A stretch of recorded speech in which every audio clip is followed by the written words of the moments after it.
At ngayon po mga kababayan, sa pagpapatuloy ng ating pong pasasalamat sa araw na ito, meron po tayong espesyal na panauhin na makakasama natin at maghahati din po ng mensahe ng kanyang pasasalamat. Ating pong tinatawag ang Philippine Vice President Sara Zimmerman Duterte.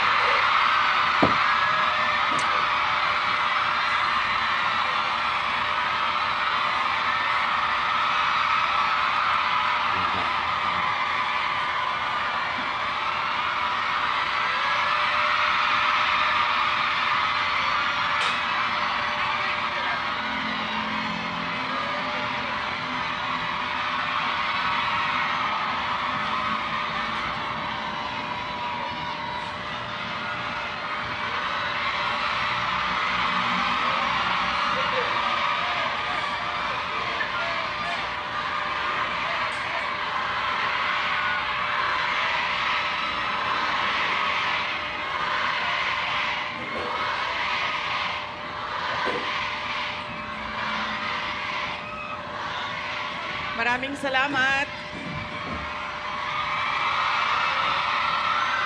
Magandang umaga sa inyong lahat. Pari po siguro muna kayong maupo.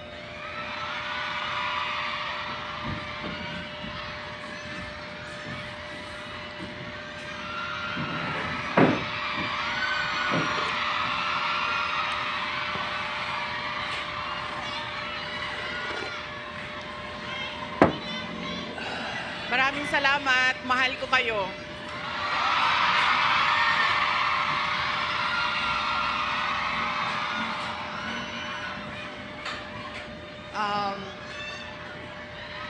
Opo muna siguro para yung mga nasa likod makakita din. Kawawa naman yung nasa likod. Okay?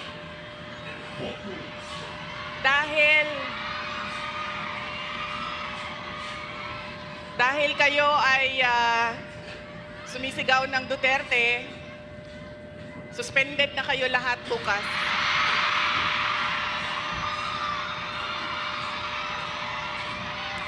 Suspended kayo, suspended. Joke lang. Unahin ko muna ang aking mga pagpapasalamat. Mga thank you muna dahil baka sa sobrang daldala natin, mamaya sa sobrang pagbibigay ng mensahe ay makalimutan ko ang mga pagpapasalamat. Kaya mabuti nang mauna ang mga pagpapasalamat.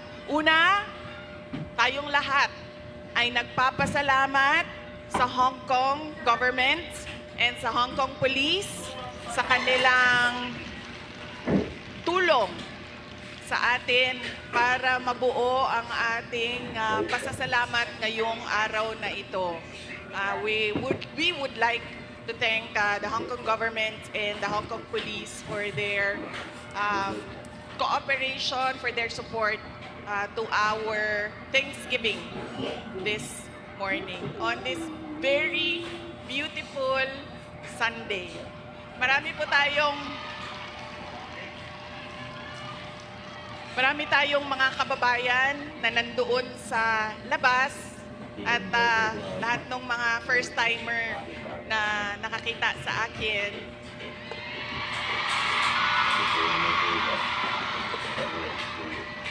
Sabi nila, ang ganda mo pala, bakit mukha kang...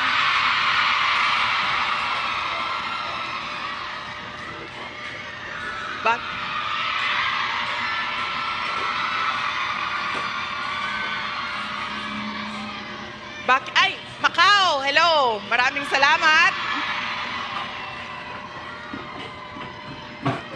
Okay. Sabi niya, ang ganda mo pala, bakit mukha kang...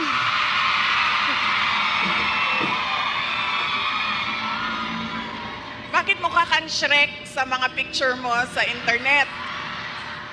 Tapos sabi ko sa kanya, sabi ko, ma'am, basta Pilipina, maganda talaga yan. Tayong lahat yon. Now, hindi ko lang alam sa mga Pilipino, sa mga lalaki natin, pero sigurado ako sa mga Pilipina ay maganda. Dahil,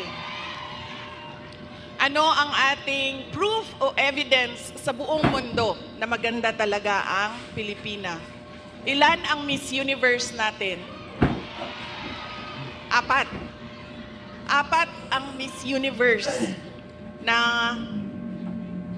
winners ng Pilipinas. Kaya, ibig sabihin, global ang beauty ng Pilipina. Kaya, bago ang lahat, sabihin niyo sa lahat ng kaaway ninyo, Pilipina ako, maganda ako.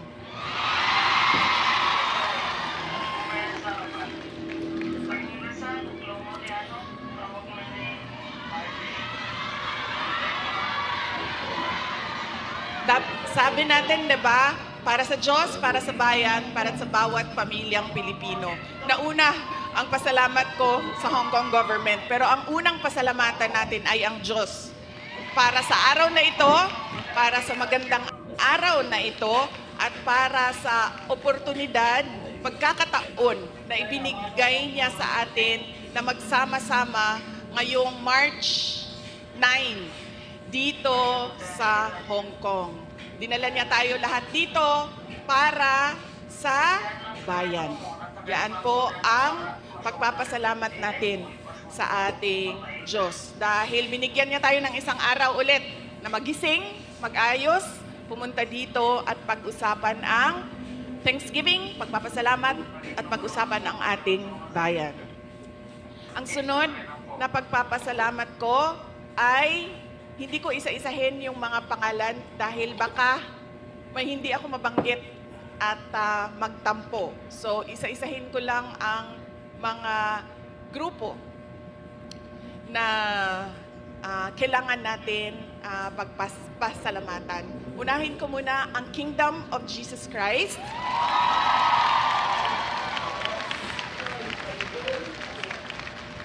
Dahil sa kanilang pagod, luha at pawis para mabuo ang ating Thanksgiving ngayong umaga na ito.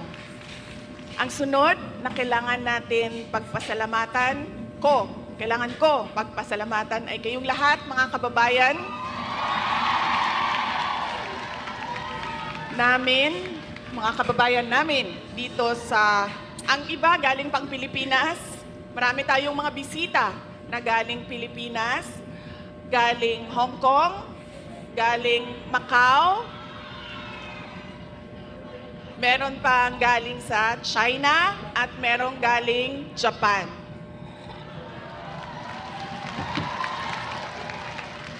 Maraming salamat sa inyo dahil ibinigay ninyo ang oras ninyo ngayong araw na ito. Madami sa inyo kailangan maglaba. Kailangan magplansya? Yes, mag-day off, pero kailangan niyo labhan yung damit ninyo. Kailangan ninyo magpa-parlor kasi, di ba? Araw ito ng pagpahinga. Kailangan maglinis ng inyong bahay. Kailangan magpa-pedicure. Diba? Kailangan magpa-dentista dahil araw ito ng pagpahinga. So, kailangan ayusin lahat ang sarili, ang para sa sarili. Pero, binigay ninyo ang oras ninyo at araw ninyo ngayong umaga na ito para sa atin. Kaya maraming salamat sa inyong lahat. At, alam nyo, kanina, habang naglalakad ako, kasi malapit lang kami, so naglakad lang kami. Ang ganda ng weather ninyo dito sa Hong Kong, no? Nakakaganda siya ng kutis.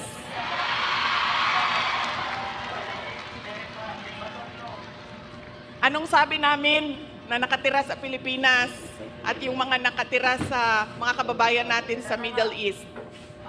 Sana all. Sana all malamig ang tinitirhan. Sana all maganda ang kutis.